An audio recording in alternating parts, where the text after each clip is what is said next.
All right, welcome back once again for the third time in the second round. We are back talking about a new Chicago Bear. I'm Jeff Berckes. This is Bear and Balance, and I'm joined by lead draft analyst Jacob Infante, just wandering around Green Bay, Wisconsin, outside of the NFL draft, and just the Bears are just owning round two. Yeah, I mean it's interesting because I know everyone's been complaining about the third round picks that Ryan Poles has made since he's become general manager of the Bears. You can't mess up a third round pick if you don't have any third round picks. So Yeah, if you trade up into the second round as a part of that trade back they had earlier, uh, there you go. I think that's a foolproof plan. Historically speaking. So polls for GM of the year for that alone. But I don't know if you can see super well. I'm standing literally right out in front of Lambeau right now. sure Uh, do. my hair's a mess, but it's cool to see a football cathedral just casually here in the background. So it's pretty sweet. And it's nice that you still have hair. That's wonderful. Not all of us get to say those things. So the Chicago Bears select Shemar Turner, defensive tackle out of Texas A&M.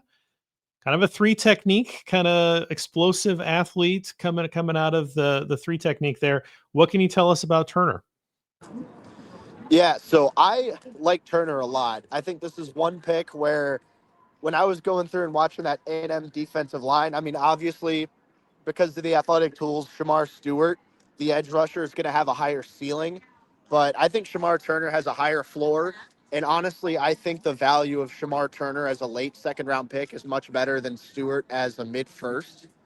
Uh, just because I'm watching it, I feel like he's technically sound, he's athletic, and he plays with a high motor, and he's got a low center of gravity, good anchor, a little undersized, but there's a lot to like with him, and I'll get into some of the specifics here. But yeah, this is one I was a fan of. I wanted some sort of defensive line investment early. Definitely glad I got it in Shamar Turner.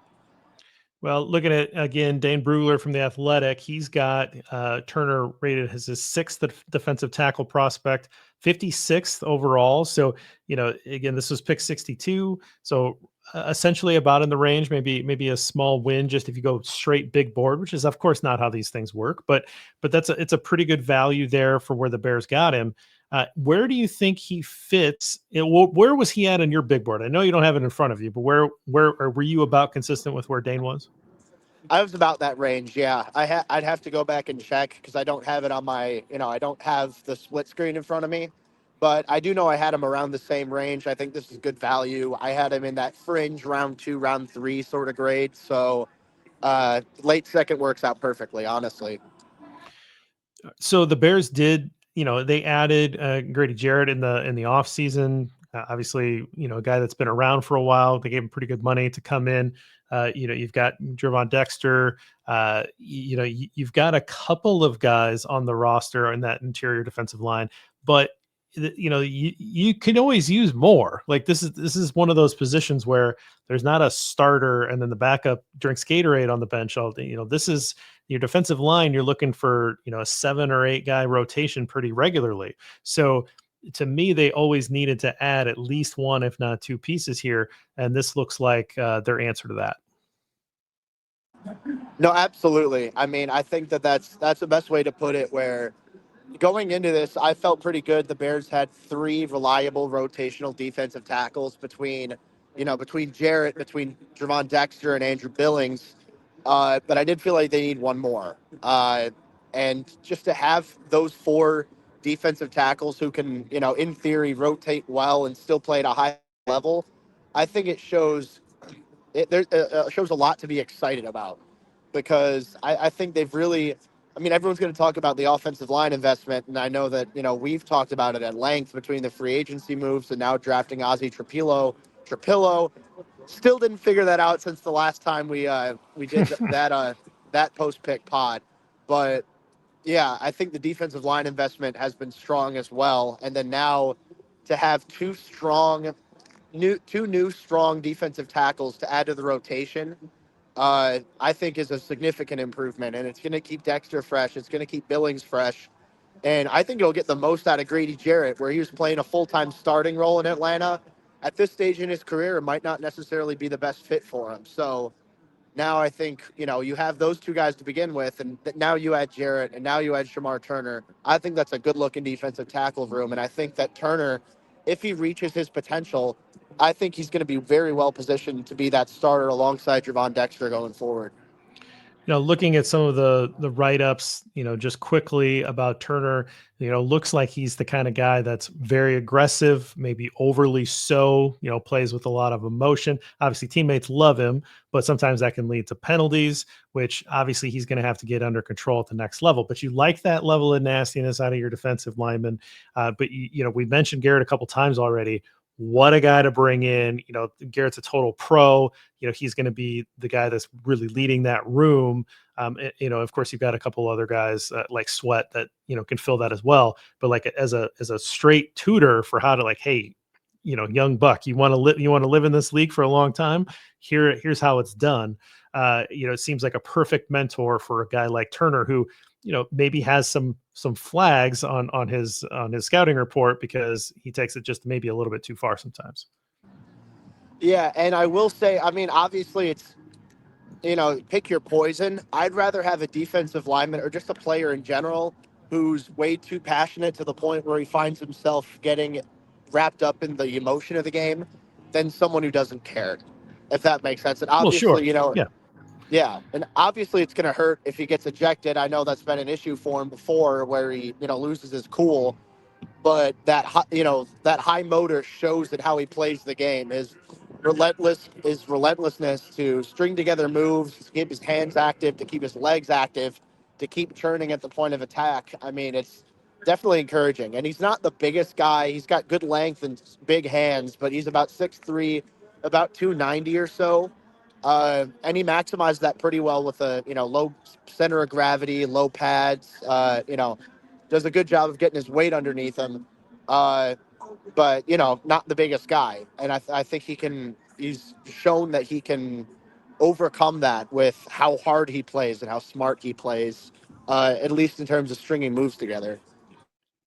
Any ideas about what you think he can be right away? I mean, again, we're talking about a rotational piece, but are you thinking he's a guy that comes into more pass sets and tries to work on being that early down guy over the course of the year? So maybe we see him in more of like a third down situations, NASCAR package, if you will, like to take advantage of that explosiveness. Or do you see him being like, no, he's going to take this series? I mean, that's a good question for sure. I think he's a better run defender than he is a pass defender at this stage. Oh, okay. Uh, and I'll say that where, I mean, obviously I mentioned all the physical attributes, but the spatial awareness as well, having the wherewithal to know, all right, I've got a running back coming up my gap. This is what move I need to do to shed this block.